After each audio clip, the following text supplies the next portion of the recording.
Okay, literally this, because it's like thin people can say, I'm just born this way, I've been thin all my life, I eat all the time, I've tried to gain weight, but I can't. This is just naturally how I am. And like, that's probably true for a lot of people. And everyone believes them when they say it. But like, fat people say the same thing. They're like, you're just not trying hard enough. You could change if you wanted to. Have you tried to diet? Have you tried to exercise? Like, people cannot grasp that genetics work both ways. If both your parents are obese, then you have an 80% chance of being so yourself. And even if it's just like one of your parents, there's a higher chance. Genetics play just like a huge factor, and it's not even talked about because the diet industry has such a strong hold on our medical industry and society in general. Yo-yo and hello, my name is Lydia, and on today's episode of my 25-pound yo-yo, we will be talking about being naturally thin versus naturally fat. Now, I've heard this so many times that I know someone that eats whatever they want, thousands and thousands of calories, never does any exercise, and is still naturally thin. Whereas I do a lot of exercise, go to the gym regularly, watch what I eat, and I'm still naturally fat. And that just doesn't seem fair. Well, is it not fair? Or is there something else going on? So why don't we watch this next clip and then come back and discuss. Meet Lisa and Jane. Lisa claims that she is naturally thin. She eats whatever she wants and doesn't exercise. Jane claims that she is naturally fat. She eats healthy and exercises regularly. And despite all of this, she's just fat. So, what is the truth? On the weekend, the two go for lunch. Lisa orders a chicken sandwich, but Jane orders a chicken salad because she's being conscious of her carbs. Lisa eats her sandwich as is. Jane adds lots of dressing to her salad. This made Jane's seemingly more healthy salad actually have more calories than Lisa's sandwich. The next week, the two go out to dinner. Lisa orders a big meal and actually eats everything on her plate. Her meal totaled 1,000 calories. Jane's meal only had 600 calories. But earlier that day, Jane had a snack that was 400 calories. And later that night, Jane had another snack that was 300 calories, whereas Lisa ate nothing before or after the meal. Lisa and Jane bake cookies together. They take the warm cookies out of the oven and get ready to enjoy them. Lisa loves cookies. She enjoys the first cookie and even has a second. But she stops after 2, not because she should, but because that's all that she wants. Jane loves cookies too, but that first taste sends fireworks off in her brain, and she doesn't want to stop after 2. But since Lisa stopped after 2, she stops after 2 as well. However, after Lisa leaves, Jane eats 4 more cookies. When Lisa and Jane go out for fast food, they order the same thing. But Lisa doesn't finish her fries or drink. Jane finishes all of her meal and also dips her fries into mayo. Lisa and Jane decide to have a party. They make a big spread of food, and both Lisa and Jane eat a lot. And this time, Lisa doesn't naturally eat less. She really goes all in and eats so much that she can barely move. After the party, Lisa doesn't eat anything. And the next day, Lisa has less of an appetite than the day before. She isn't restricting, but she naturally wants to eat a little less at every meal.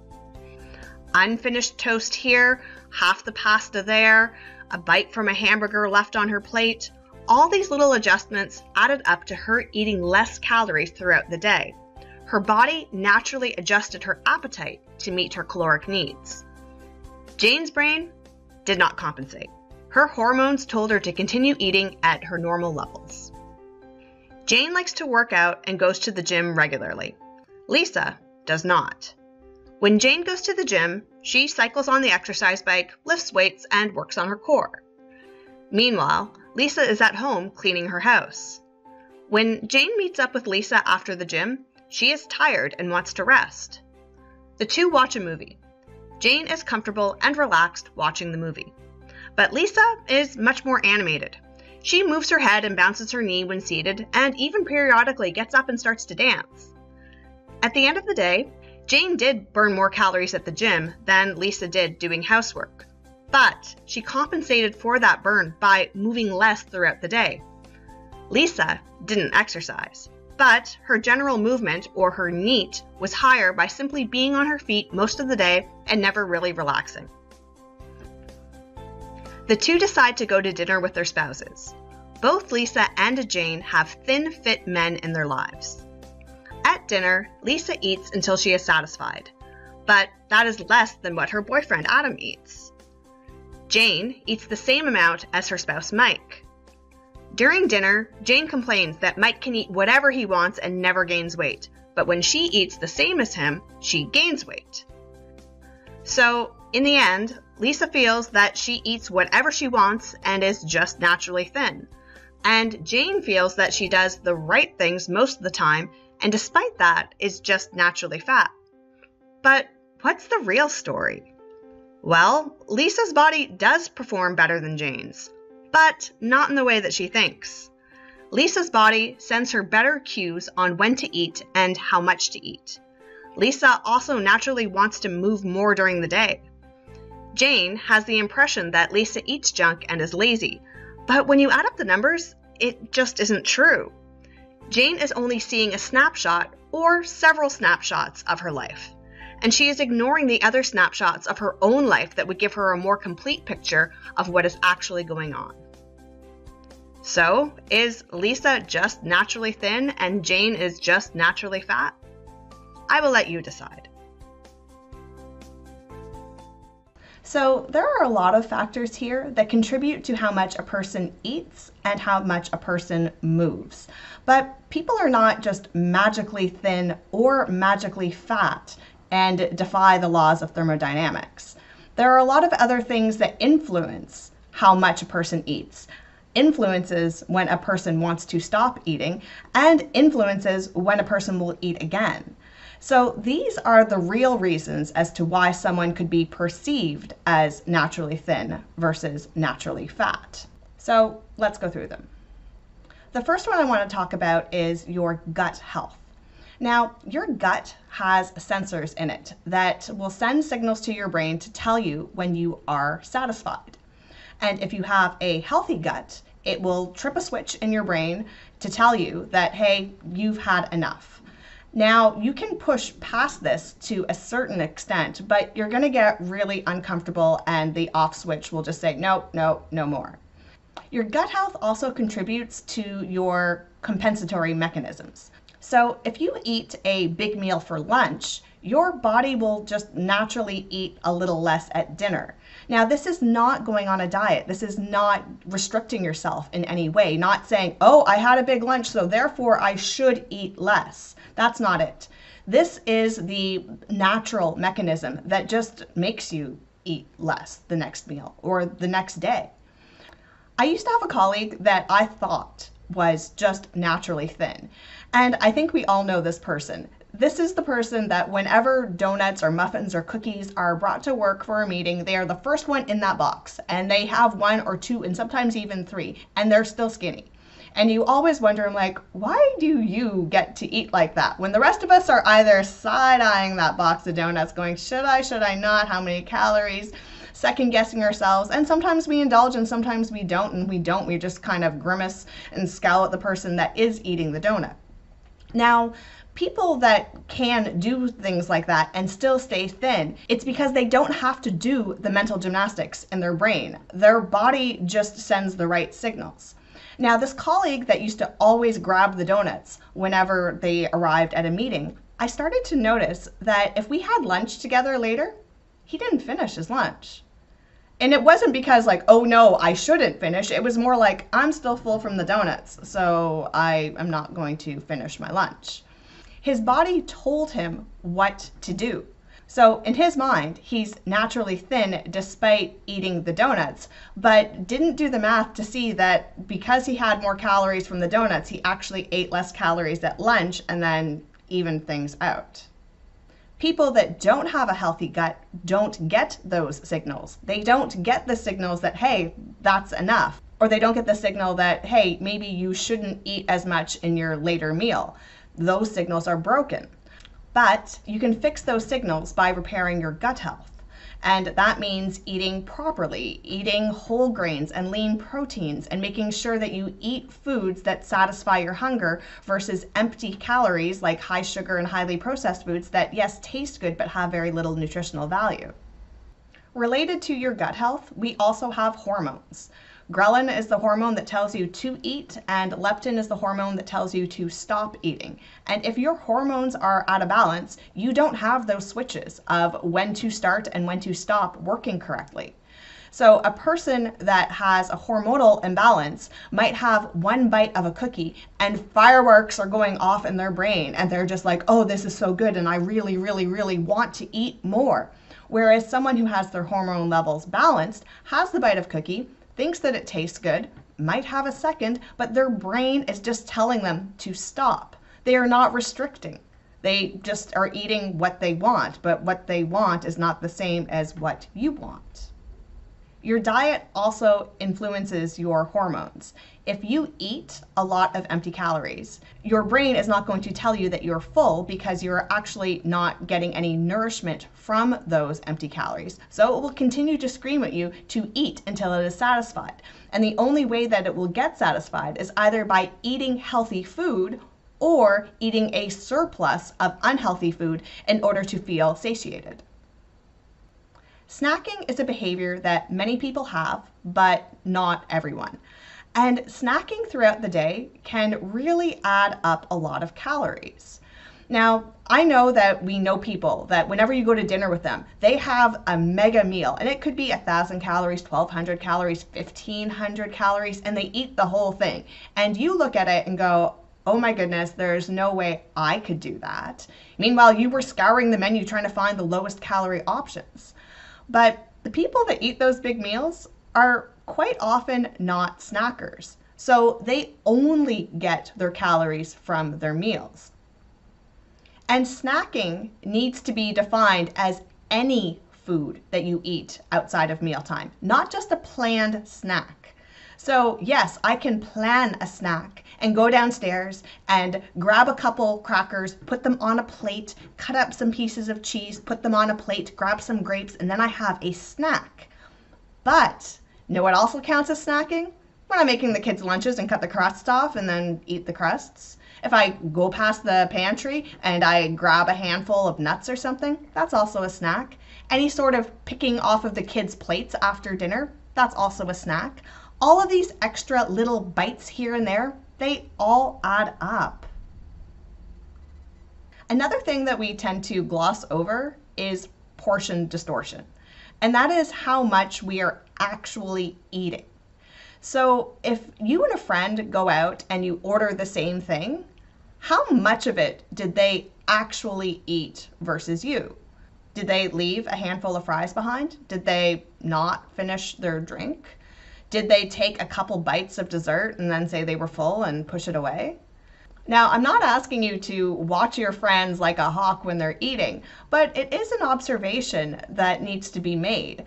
A lot of people order the same thing or order unhealthy food when you go out with them, but they don't actually eat all of it. And this can be quite eye-opening. I had a friend in high school who I always said was naturally thin. And she would come out with us whenever we went to like a coffee house like Starbucks or Tim Hortons or something, and she'd always get a treat. But I started to notice she never finished her treat, or she'd get a treat to share. She would go up and come back from the counter and say, hey, I got us a cookie to share. And it wasn't about being cheap or wanting to save her calories. It really was just too big for her. She's like, I'm not going to eat all this. Do you want to split it with me? And that is just how she lived her life. If we stopped at a gas station and I wanted to get a drink or a snack, she would go in and buy a chocolate bar, and she'd eat half and wrap it up and put the rest in her bag to eat later. Not restricting, just eating what she wants. She just happened to want less. So eating whatever you want is very, very subjective. Whenever we say, I know a thin person and they can eat whatever they want, and the thin person comes in and says, yep, I can eat whatever I want. And it's true. But what we are not questioning is, what is it that you want to eat? And when we add it up, it usually is a hell of a lot less than what we think it is. So in the cookie example, we had a tray of warm cookies. The thin person wanted to eat 2 cookies and ate what they wanted, which was 2 cookies. The other person wanted more than 2 cookies, had to restrict herself after 2, but then gave in and then had 4 more. So the want was much higher than the other person's want. But if you were to ask the 2 of them, they would say, yep, this one ate what she wanted and didn't gain any weight. And this one had to restrict herself, but she still gained weight. But we also glossed over the fact that when she was alone, she ate 4 more cookies. These are the parts that are so difficult to be honest with ourselves about. We can say outwardly, oh, no, I don't overeat, I don't gorge myself, I don't binge on things in the pantry. But when we are alone, what's the truth? I mean, I asked myself that as well. My boyfriend is going to be out of town this weekend, and I know I have to restrict myself so I don't binge out of the pantry, because if I'm alone watching a movie, it's very tempting to just go and grab a whole box of Oreos and eat the whole thing. But I have to value myself and value what would happen to me if I were to fall down that rabbit hole of overeating, so I won't make those choices. But if we are truly honest to ourselves, we will see that we do overeat when we think no one's looking. Exercise and movement is a really interesting one. And this is something that I didn't understand myself until very, very recently. I was one of those people that thought, hey, I hit the gym all the time. I go and I have a really, really good workout. Why am I not seeing more weight loss? Or why is it that I know all these other people that never go to the gym, like ever, and are skinny? This doesn't seem fair. Well, there's a bunch of things at play here. So the first one is triggering that compensatory mechanism. And if you work out really, really hard at the gym, you are naturally going to want to move less throughout the day. You're going to want to sit down and rest. You are not going to want to be on your feet and cleaning or just moving around and twitching in general. You can try to force yourself to do those things, but your body is going to be telling you, hey, I am tired and I want to rest. Also, when you work out, it stimulates your appetite, so it makes it even harder to cut back on what you're eating. So yes, exercise is fabulous for fitness, but it doesn't actually contribute to your weight loss as much as you might think. Now, a thin person that doesn't work out but just moves more throughout the day is going to burn more calories. General movement like cleaning your house or being on your feet while you're cooking dinner or you're folding laundry, all of those things add up. And when you look at your daily caloric burn, your NEAT, your non-exercise activity thermogenics, is actually much, much, much higher than any exercise calories you would have burned. So the person that just moves more is going to burn more than the person that went to the gym and then sits down all day. In fact, people that struggle to gain weight get recommended to start doing exercise for those reasons. If they do resistance training, it will help them build lean muscle mass. It will trigger the compensatory mechanism on both ends, making them want to eat more as well as rest more. So exercise, as much as it can be good for weight loss, it's actually also very good for weight gain. Another argument I've heard many times that we don't talk about enough is when women compare themselves to men. Men have different caloric needs than women. It's not fair, but it's the way that it is. Their bodies have more muscle mass than ours do, and muscle takes more energy to sustain than fat does. So if you are a woman and you are eating as much as your partner who is a man, you will get fat. In fact, you will not only meet their weight, you will pass it. I did another video called Can I Eat Like a Man? And if you'd like more details, please check that out. But in essence, men just need more calories based off of their body composition. And if a woman eats as much as a man, they will gain weight and they will gain a lot of fat. But our bodies also need less than theirs do. So a woman eating less than her spouse should not feel deprived. She should feel like her caloric needs are being met. If your spouse eats as much as you do, well, then they would feel starved because their body needs more. So when your body is in tune with its needs, it will regulate itself.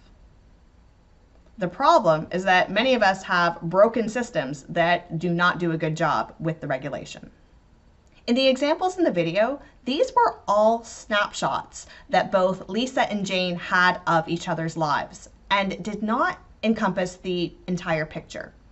So we can see someone eat donuts at work, or eat 5 plates at the buffet, or be lazy watching a movie on a Saturday, and not know the entire picture of their life. We might not notice that after that big meal, they don't eat anything, or that the next day they are eating slightly less throughout the day that makes up for what they overate the day before without trying.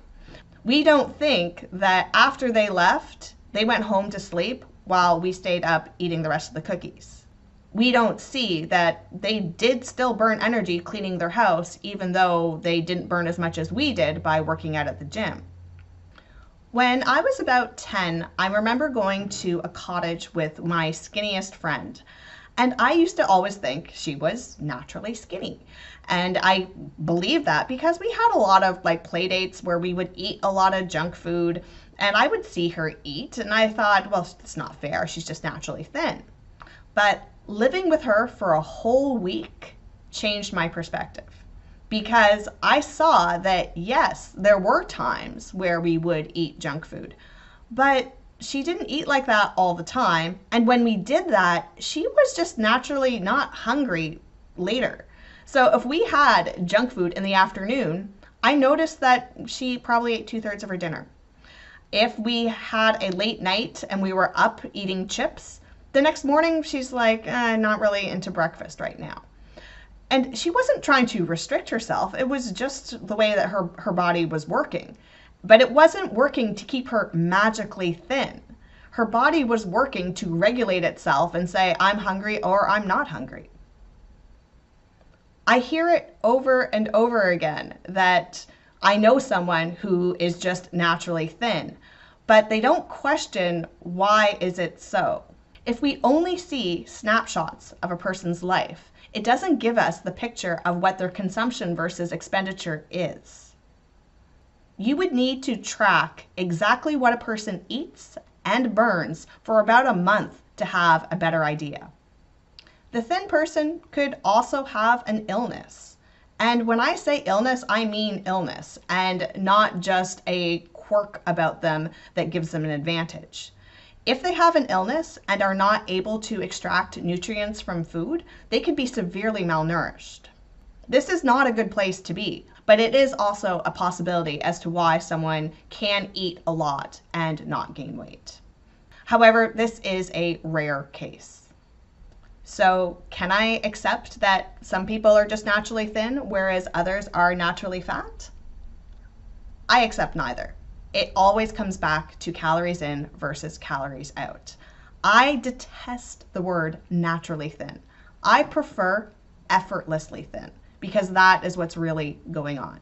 The people that are thin and that claim that no matter what they do, they just stay thin, they are putting no effort into gaining weight. They are putting no effort into losing weight. They are just responding to their body's cues, which allows them to stay within the calorie range that they are supposed to stay within. People that claim that they are naturally fat are over-consuming calories. Now, I'm not saying that everyone has an exact weight that they are supposed to be. There's a range, and some people are predisposed to be smaller than others. But our genetics don't work the way that people think. Our genetics are not like our height, where you have your predetermined height. Our genetics will give us a range of what weight we should be at. And certain genes, like the FTO gene, can be responsible for a few pounds of weight, up to 7. But there is no gene that just makes you 100 pounds. Your genetics and your hormones and your behaviors, all of these things contribute to how much you eat and how much you move.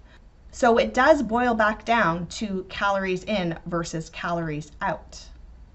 If anybody has some real medical evidence and not anecdotes about how someone can be naturally thin in the absence of a medical condition, I would love to know. I have been scouring the internet and I can't find anything that doesn't come back to calories in versus calories out. But alas, this is my 25-pound yo-yo, and there's no such thing as naturally thin or naturally fat. It's just calories in and calories out. So until next time, yo-yo, and let's go.